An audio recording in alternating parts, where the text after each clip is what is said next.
Episode 20। उसकी पिछली जिंदगी क्या थी। वरुण आधे घंटे से अमन और आर्यन के पास वहीं बैठा हुआ था। माहौल में खामोशी थी, पर वरुण के चेहरे पर कुछ बेचैनी साफ झलक रही थी। तभी अचानक अमन का फोन बजने लगता है। वरुण एक नज़र फोन की स्क्रीन पर डालता है। अमन और आर्यन के फोन वहीं टेबल पर ही रखे थे, और जैसे ही वरुण नाम देखता है उसका चेहरा सख्त हो जाता है। स्क्रीन पर नाम चमक रहा था, मधु। वो चेहरा जिसे देखे कई साल बीत चुके थे, पर वरुण की नफरत वैसी ही थी, ठंडी, गहरी और बेरहम। वैसे उसे भी पता नहीं था कि वो मधु से नफरत क्यों करता है। बस उसका मन कहता था कि वो लड़की ठीक नहीं है। वरुण ने फोन उठाया। कुछ पल तक बस घूरता रहा उस स्क्रीन को। उसका दिल कह रहा था मत उठा, लेकिन दिमाग कह रहा था उठा ले, अगर अमन से कोई जरूरी काम हुआ तो। और वैसे भी वो अमन का दोस्त था, दुश्मन नहीं। फिर वरुण ने जैसे ही कॉल रिसीव करने की सोची, ट्यूट, कॉल कट गई। वरुण ने गहरी सांस ली, कुछ नहीं बोला, बस फोन को धीरे से वापस टेबल पर रख दिया। लेकिन तभी फिर से वही फोन बजने लगता है। वरुण मन ना होते हुए भी उसे उठाने पर मजबूर हो जाता है। जैसे ही वह फोन कान से लगाता है, दूसरी तरफ से एक जोरदार आवाज सुनाई देती है, अमन तुम मेरा फोन क्यों नहीं उठा रहे, मैं कब से कॉल कर रही हूँ। इसके बाद वह लड़की मधु लगातार उल्टा सीधा बोले जा रही थी। उसे इस बात की जरा भी खबर नहीं थी कि फोन अमन ने नहीं, वरुण ने उठाया है। वरुण का चेहरा गुस्से से तमतमाता उठता है। बगैर कुछ बोले उसने झटके से फोन काट दिया, फिर बुदबुदाया, किस किस्म की लड़की है ये, बिना सुने ही बोलती चली जाती है। अमन भाई, मुझे तो तेरा भविष्य साफ दिख रहा है। कहीं शादी के कुछ महीनों में ही तेरे कान में मशीन ना लगवानी पड़ जाए। वह ये सब खुद से ही कह रहा था कि तभी अमन की आंखें खुल जाती हैं।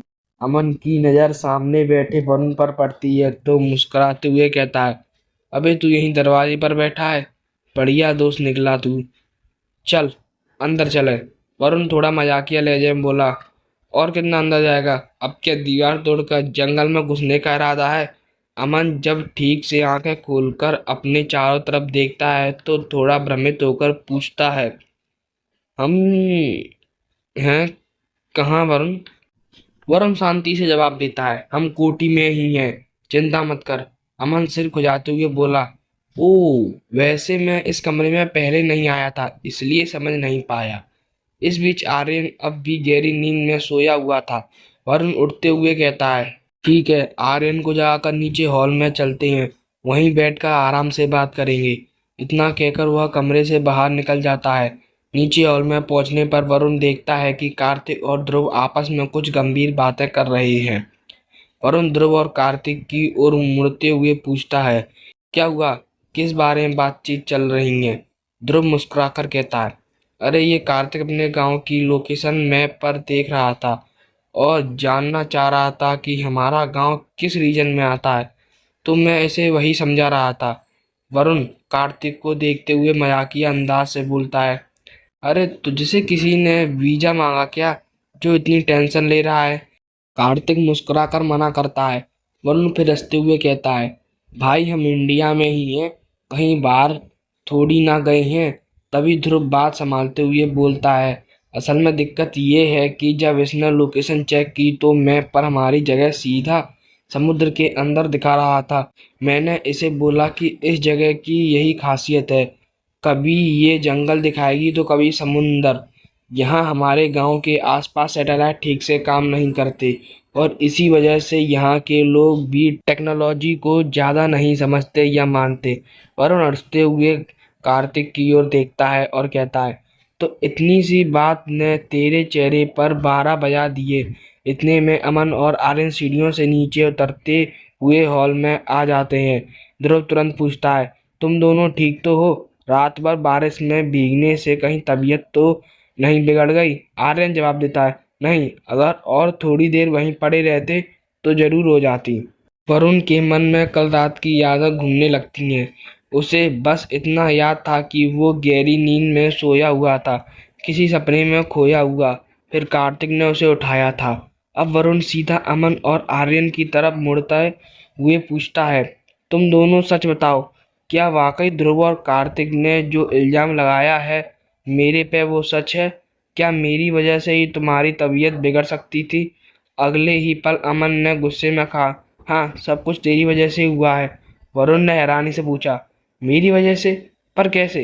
इस बार आर्यन बोल पड़ा, कल रात जब हम लौटे तो पहले 10-15 मिनट तक दरवाजे पर दस्तक देते रहे, लगा कि तू गहरी नींद में होगा।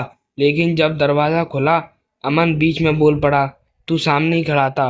हमने सोचा चलो दरवाजा तो खुला, लेकिन अगले ही पल तूने दरवाजा बंद किया और कुंडी लगाकर सीधे बाहर चला गया। आर्यन ने आगे अपनी बात जोड़ते हुए कहा, हमने तुझे आवाज दी, रोका, समझाने की कोशिश की, लेकिन तू जैसे किसी और ही दुनिया में था। अजीब काले कपड़े पहने थे तूने, सिर से पांव तक ढका हुआ और चेहरे तक अजीब लग रहा था। वरुण झल्ला उठा, तो कुंडी खोल के अंदर क्यों नहीं आ गए बेवकूफों? आर्यन ने चिढ़कर जवाब दिया, हमने बहुत कोशिश की यार, कुंडी हिलाई, धक्का मारा, लेकिन ऐसा लगा जैसे किसी ने कुंडी को बांध रखा हो, हिलती ही नहीं थी। और जब हमें लगा कि तू शायद सामने वाले जंगल की तरफ गया होगा तो हम वहीं तुझे ढूंढने गए, पर काल वन में तू दिखा ही नहीं। फिर हम घाट की ओर बढ़े ही थे कि तेज तूफान आ गया, मजबूरी में लौटना पड़ा। फिर थोड़ी देर में घनघोर बारिश शुरू हो गई और हम कोठी के गेट से सट कर बैठे रहे। कब नींद लगी पता ही नहीं चला, और जब आंखें खुली तो हम दोनों अंदर कमरे में थे। वरुण कुछ नहीं बोला, उसकी आंखें अब गुस्से में नहीं थी, वो उलझ चुका था किसी ऐसी रात में जो शायद उसकी यादों में थी। वरुण बिल्कुल शांत खड़ा था, उसके मन में बस एक ही बात गूंज रही थी, क्या ये सब एक सपना था? लेकिन नहीं, ये सपना नहीं था, ये तो सच्चाई थी। एक ऐसी सच्चाई जिससे अब वो आंखें नहीं चुरा सकता था। अमन और आर्यन अब वरुण से जवाब मांग रहे थे। वरुण, हमें साफ साफ बता, तू कल रात करना क्या चाहता था?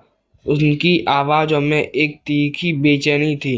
कार्तिक एक कोने में बैठा गहरी सोच में डूबा हुआ था। उसके दिमाग में बस एक ही बात चल रही थी, जंगल का ये नाम कालवन, ये कैसा अजीब नाम है।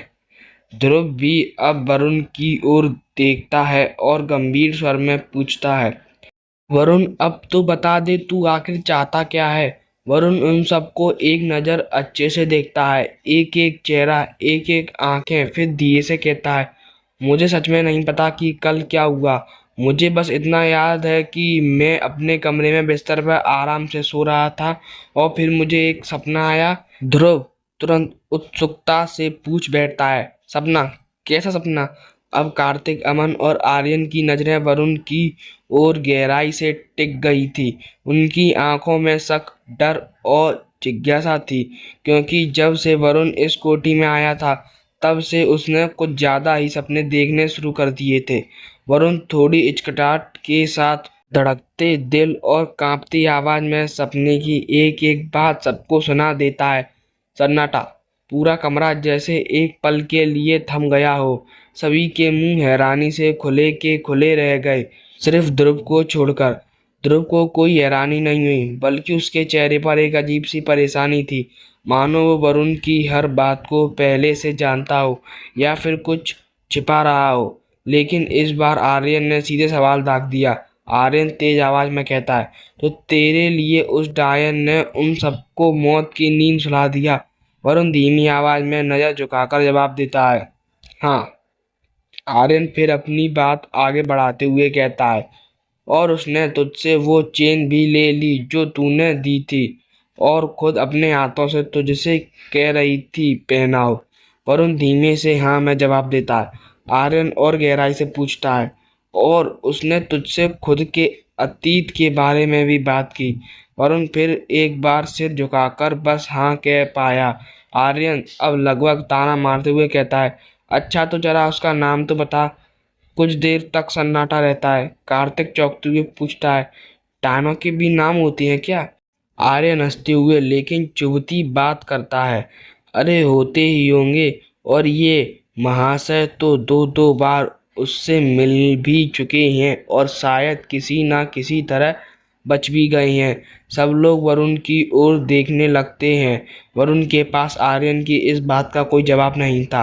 आर्यन अब आखिरी और सबसे ज्यादा चुभने वाला सवाल पूछता है, और हाँ, एक बात तो बता, क्या तूने उससे कभी ये पूछा कि उसकी मजबूरी क्या है? वो इस कोठी से आजाद होते ही हमारा शिकार क्यों नहीं किया? इतने में अमन तिलमिलाकर खड़ा हो जाता है। अमन चिल्लाते हुए आर्यन से कहता है, अरे पागल है क्या तू? हमें मरवाना चाहता है क्या? सन्नाटा, सबकी नजरें अब सिर्फ वरुण पर थी, लेकिन वरुण बस चुपचाप बैठा रहा। उसकी आंखों में जवाब तो था, मगर जुबां पर सन्नाटा छाया हुआ था। ध्रुव बोलता है, इन सारी बातों से ज्यादा अहम यह है कि टायन ने खुद वरुण को बताया है कि उसके ये सब करने के पीछे भी एक मजबूरी है। मतलब शिकार करने के पीछे कोई बड़ी कहानी है जिसे हमें समझना होगा। अमन घबरा कर बोलता है, अरे अरे धीरे बोल ध्रुव, कहीं ऐसा ना हो कि हम उसकी जिंदगी टटोलने लगे और वो गुस्से में आकर हमें ही मार डाले। ध्रुव गंभीरता से कहता है, वो सब बाद में देखा जाएगा, पहले हमें ये जानना होगा कि उसकी पिछली जिंदगी क्या थी। सब चुप हो जाते हैं। माहौल थोड़ा भारी हो जाता है, लेकिन तभी वरुण कहता है, हाँ मैं तेरे साथ हूँ ध्रुव। कार्तिक भी गर्दन हिलाते हुए कहता है, हाँ मैं भी तुम्हारे साथ हूँ। थोड़ी देर की चुप्पी के बाद आर्यन और अमन भी डरते डरते सहमति से सिर हिला देते हैं।